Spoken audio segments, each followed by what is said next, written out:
Geus puluhan kali ngurebkeun mayit kakara ayeuna ngeclahkeun Cimata dina taneuh beureum.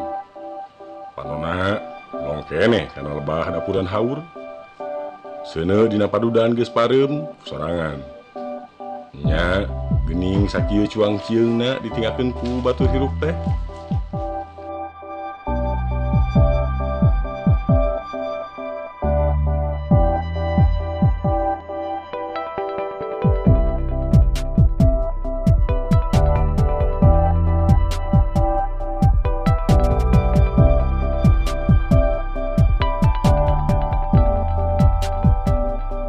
Panuhun kanu parantos subscribe, kanu teu acan mangga diantos subscribe-na, oge tong hilap, like, share, komen, sinarang nu digeukeun tangna loncengna.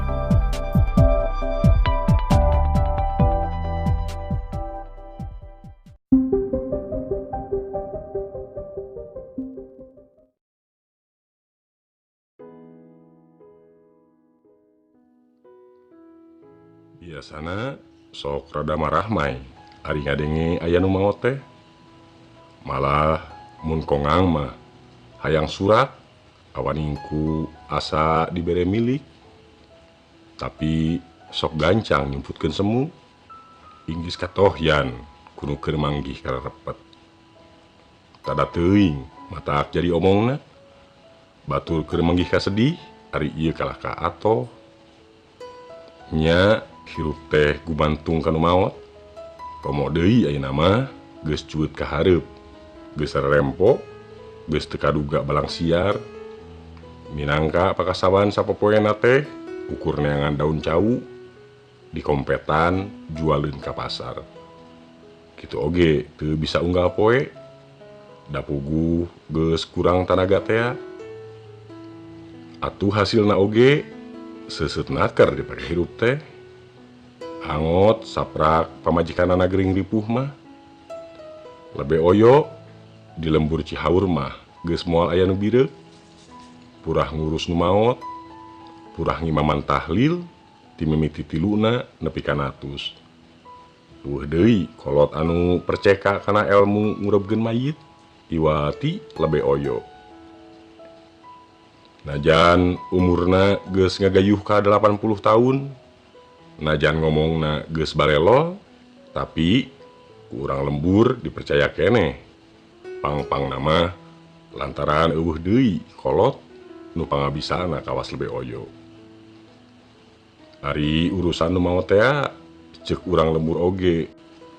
Apaan puguh tali parantina henteu bisa sagawayah dikurebkeun.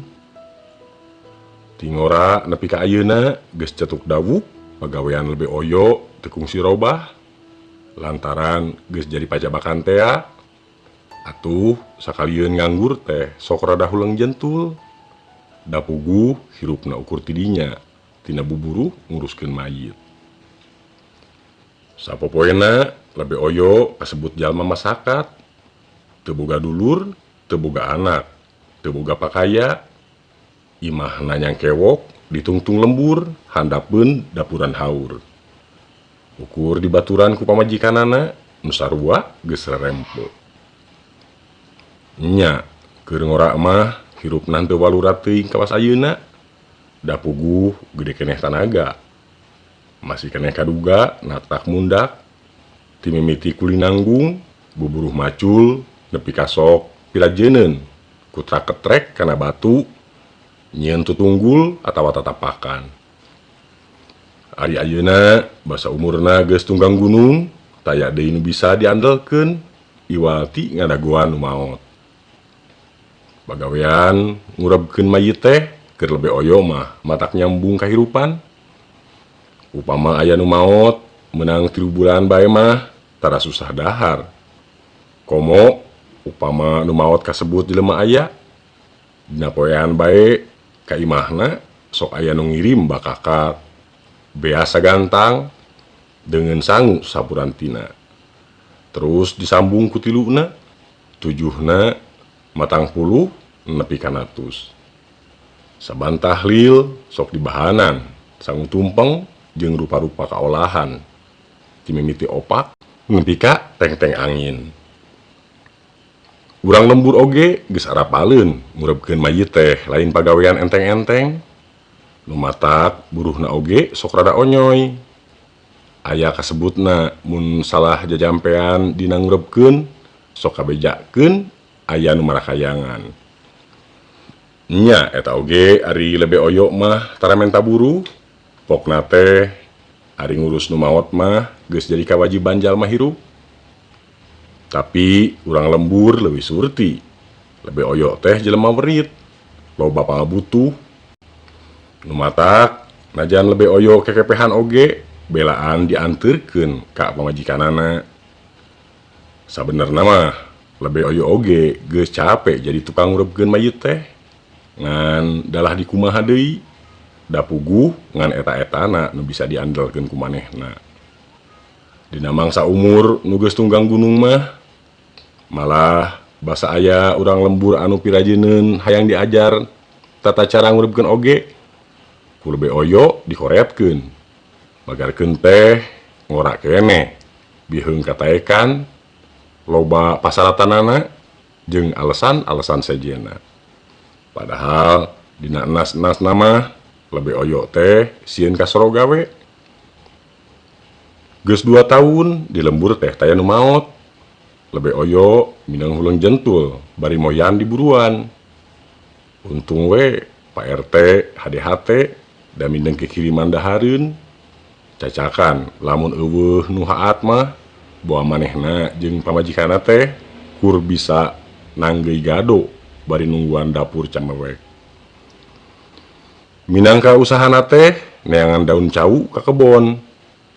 Ukur kalan-kalan bae lantaran teu kawa pleumpang rada jauh, kasakit nyeri cangkeng jeung eungap sok kanceuh deui. Lebe oyo ngenyot padudanana sila tutug bari melong kalebah dapuran haur.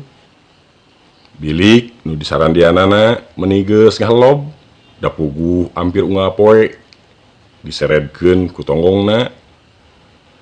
Asa beuki rumeuk tetenjoan teh, sing horeng kahalangan ku cai nu ngembeng dina kongkolak panon.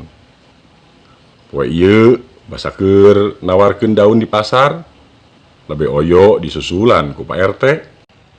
Aki lebe, aya nu ngantunkeun di lembur.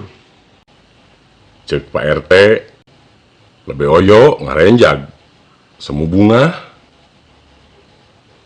Ras inget ka pamajikanana nu geus saminggu ngalungsar dina bale-bale hayang dipangmeulikeun ubar cenah.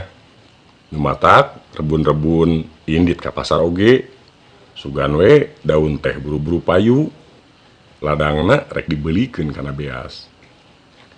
Mun aya sesana kakara meuli ubar, ari ayeuna ngaringe beja ti Pak RT cenah di lembur aya nu maot.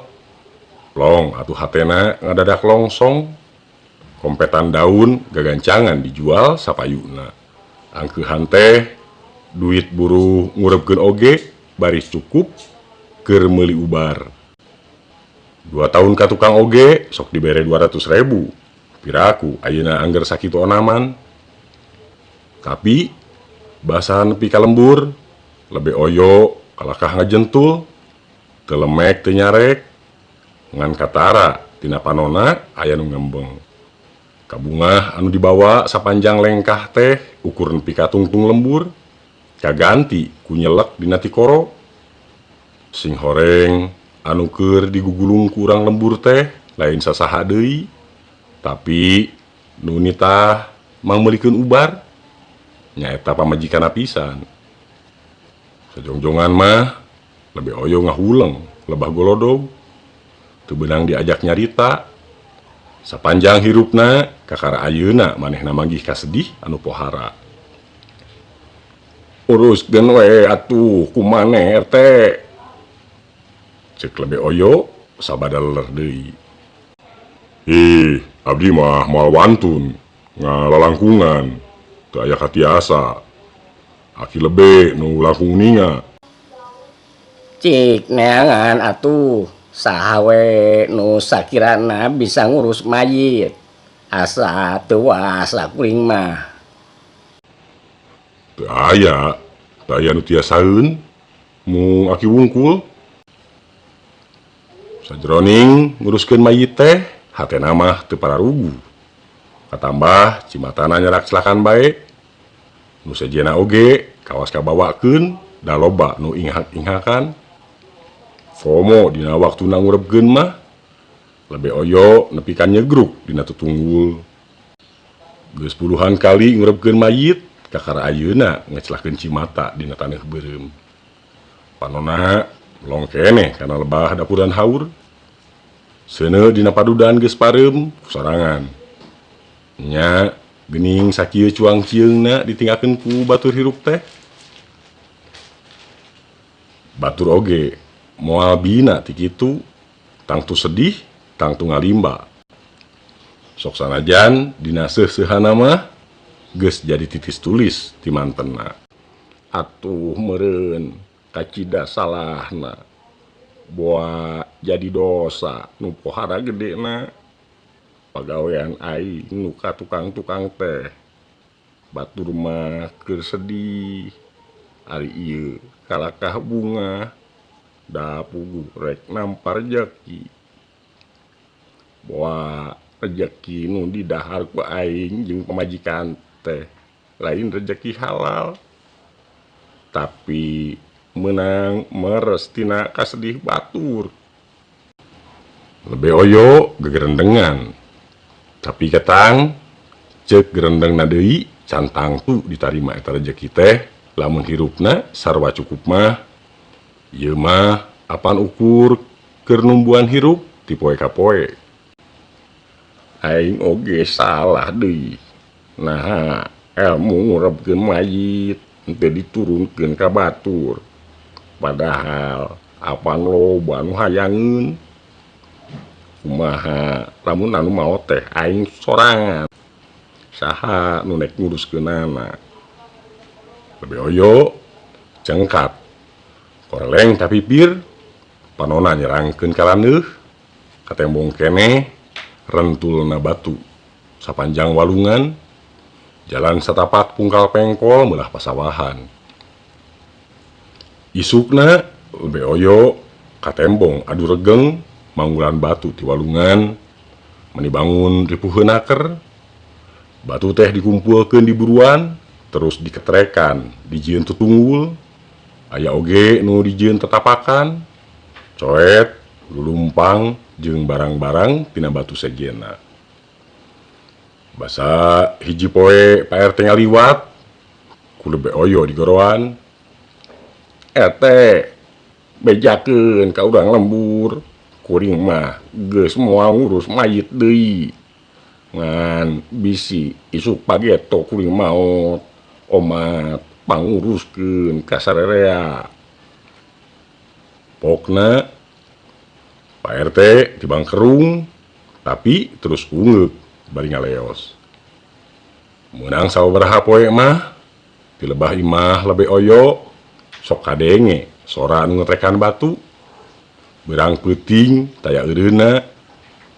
Ngan poe tadi eta sora teh geus henteu kadenge deui. Malah terus jempling nepi ka poe isukna.